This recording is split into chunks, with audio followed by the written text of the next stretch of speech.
តើអ្នកធ្លាប់គិតទេថាក្នុងមួយថ្ងៃនៃសង្គ្រាមសហរដ្ឋអាមេរិកត្រូវចំណាយលុយប៉ុន្មាន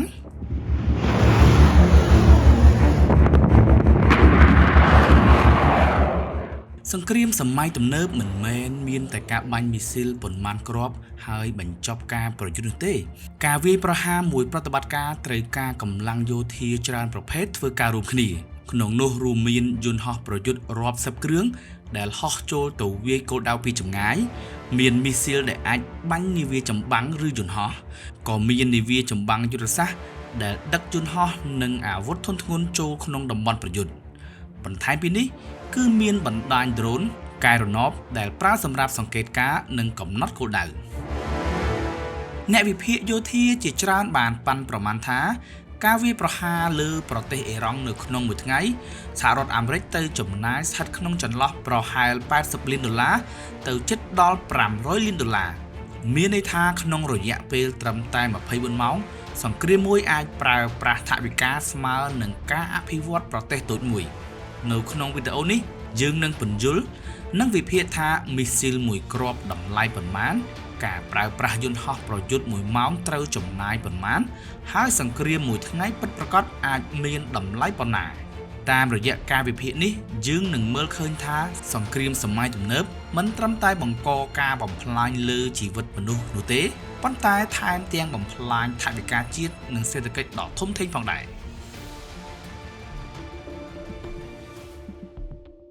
សង្គ្រាមសម័យទំនើបមិនដូចសង្គ្រាមសម័យមុនដែលពឹងផ្អែកលើកាំភ្លើងនិងកងទ័ពថ្មើរជើងជាចម្បងនោះទេ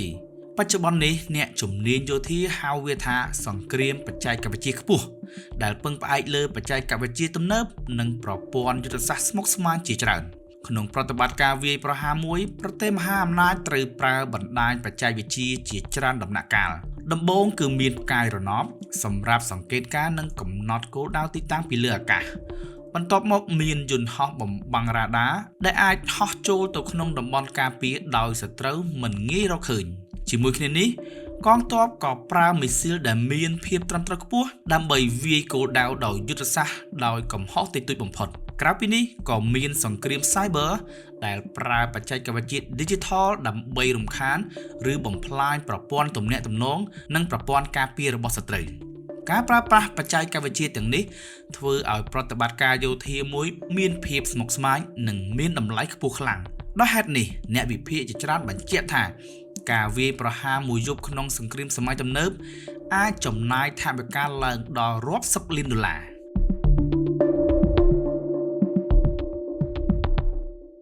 អាវុធសំខាន់ៗដែលសហរដ្ឋអាមេរិកតែងប្រើក្នុងការវាយប្រហារពីចម្ងាយគឺមីស៊ីល Tomahawk Cruise Missile មីស៊ីលប្រភេទនេះត្រូវបានរចនាឡើងសម្រាប់វាយគោលដៅយុទ្ធសាស្ត្រដែលមានសារៈសំខាន់បំផុតដូចជាមូលដ្ឋានយោធាឃ្លាំងអាវុធឬហេដ្ឋារចនាសម្ព័ន្ធសំខាន់ៗរបស់សត្រូវ Tomahawk មានសមត្ថភាពហោះបានចម្ងាយជាង1600 គីឡូម៉ែត្រហើយអាចគ្រប់គ្រងទិសដៅបានយ៉ាងត្រឹមត្រូវតាមប្រព័ន្ធ GPS និងប្រព័ន្ធនាំផ្លូវផ្សេងៗដោយសារតែភាពត្រឹមត្រូវខ្ពស់នេះវាត្រូវបានប្រើសម្រាប់វាយគោលដៅជាក់លាក់ដោយកាត់បន្ថយការខូចខាតនៅជុំវិញប៉ុន្តែមីស៊ីលប្រភេទនេះក៏មានតម្លៃថ្លៃផងដែរការប៉ាន់ប្រមាណរបស់អ្នកវិភាគយោធាមីស៊ីល Tomahawk មួយគ្រាប់មានតម្លៃប្រហែល$2 លានប្រសិនបើការវាយប្រហារមួយប្រតិបត្តិការប្រើ Tomahawk ប្រហែល50គ្រាប់ក្នុងមួយយប់នោះតម្លៃសរុបនឹងហក់ឡើងដល់ប្រមាណ$100 លានក្នុងរយៈពេលត្រឹមតែប៉ុន្មានម៉ោងប៉ុណ្ណោះហើយនេះគ្រាន់តែជាការចំណាយសម្រាប់មីស៊ីលប៉ុណ្ណោះមិនទាន់រាប់បញ្ចូលការចំណាយលើយន្តហោះចម្បាំងនាវាចម្បាំងឬប្រព័ន្ធយោធាផ្សេងៗទៀតនៅក្នុងប្រតិបត្តិការនោះទេ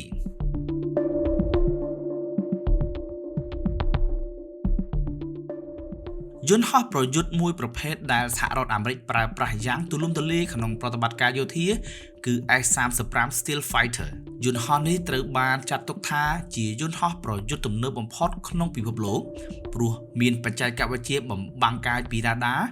អាចចូលទៅក្នុងតំបន់ការពាររបស់សត្រូវដោយមិនងាយរកឃើញការប៉ាន់ប្រមាណរបស់អ្នកជំនាញយោធា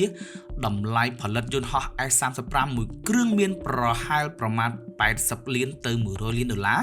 ប៉ុន្តែការចំណាយមិនបញ្ចប់ត្រឹមការផលិតនោះទេអ អ្វីដែលធ្វើឲ្យមនុស្សភាគច្រើនភ្ញាក់ផ្អើលគឺតម្លៃក្នុងប្រតិបត្តិការហោះហើរការហោះហើររបស់ F-35 មួយម៉ោងអាចចំណាយប្រហែល$36,000ដែលរួមមានថ្លៃប្រេងឥន្ធនៈការថែទាំបច្ចេកទេសនិងប្រព័ន្ធគាំទ្រផ្សេងៗប្រសិនបើក្នុងប្រតិបត្តិការមួយមានយន្តហោះប្រហែល40គ្រឿងហោះប្រតិបត្តិការជាច្រើនម៉ោងក្នុងមួយថ្ងៃនោះការចំណាយអាចសរុបឡើងដល់លានដុល្លារក្នុងមួយថ្ងៃ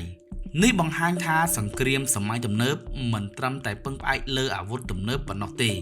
ប៉ុន្តែថែមទាំងត្រូវការថវិកាយ៉ាងច្រើនដើម្បីគាំទ្រប្រតិបត្តិការយោធាទាំងមូល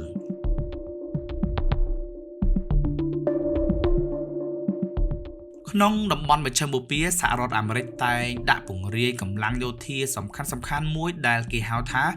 Aircraft Carrier Strike Group នេះជាក្រុមនាវាចម្បាំងធំមួយដែលត្រូវបានរៀបចំឡើងសម្រាប់ប្រតិបត្តិការយោធា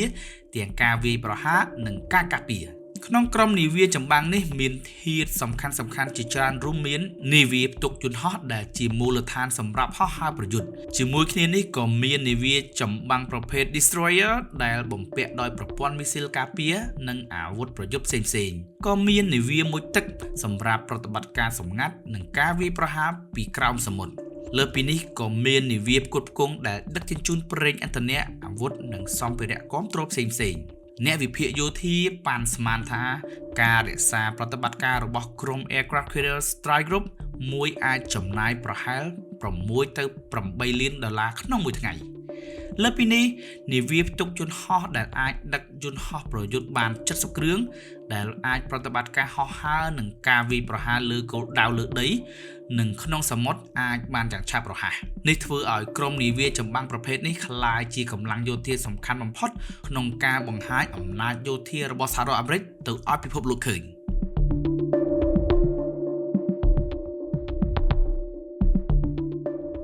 បើយើងបូករួមចំណាយទាំងអស់ក្នុងប្រតិបត្តិការយោធាមួយនោះមិនមែនត្រឹមតែថ្លៃមីស៊ីលប៉ុណ្ណោះទេវារួមមានការចំណាយលើយន្តហោះប្រយុទ្ធការប្រើប្រាស់ដ្រូនសម្រាប់សង្កេតការណ៍និងការវាយប្រហារការប្រតិបត្តិការនាវាចម្បាំងនិងការផ្គត់ផ្គង់ផ្សេងៗដែលគាំទ្រប្រតិបត្តិការយោធាទាំងមូលអ្នកវិភាគជាច្រើនអ្នកប៉ាន់ស្មានថាប្រសិនបើជាការវាយប្រហារកម្រិតកំណត់ឬប្រតិបត្តិការវាយគោលដៅជាក់លាក់ការចំណាយស្ថិតនៅចន្លោះប្រហែលពី$80លានទៅ$200លានក្នុងមួយថ្ងៃប៉ុន្តែប្រសិនបើចំនួនពង្រីកទៅជាសង្គ្រាមពេញលេញដែលមានការប្រើប្រាស់កម្លាំងយោធាធំៗដូចជាកងយន្តហោះជាច្រើនក្រុមការបាញ់មីស៊ីលច្រើននិងការប្រតិបត្តិការនាវាចម្បាំងជាបន្តបន្ទាប់នោះការចំណាយអាចហក់ឡើងប្រហែល$300លានទៅ$500លានក្នុងមួយថ្ងៃចំនួននេះបង្ហាញថាសង្គ្រាមសម័យទំនើបមិនមែនត្រឹមតែជាការប្រយុទ្ធផ្នែកយោធាប៉ុណ្ណោះទេប៉ុន្តែជាការប្រើប្រាស់ធនធាននិងថវិកាជាតិយ៉ាងធំផងដែរដើម្បីឲ្យយើងយល់បានកាន់តែច្បាស់ចំនួនលុយធំប៉ុណ្ណាគ្រាន់តែយកឧទាហរណ៍$500លានចំនួននេះអាចស្មើនឹងថវិកាសម្រាប់អនុវត្តគម្រោងសាងសង់ធំៗជាច្រើនដូចជាស្ពានផ្លូវល្បឿនលឿនមន្ទីរពេទ្យឬសាលារៀនជាច្រើនកន្លែងសម្រាប់ប្រទេសតូចៗមួយចំនួនលុយបែបនេះគឺអាចស្មើនឹងថវិកាអភិវឌ្ឍជាតិមួយឆ្នាំឬគម្រោងអភិវឌ្ឍធំៗជាច្រើនក្នុងរយៈពេលវែងផងដែរក្នុងន័យនេះបើសង្គ្រាមមួយថ្ងៃចំណាយដល់ប្រមាណ$500លាន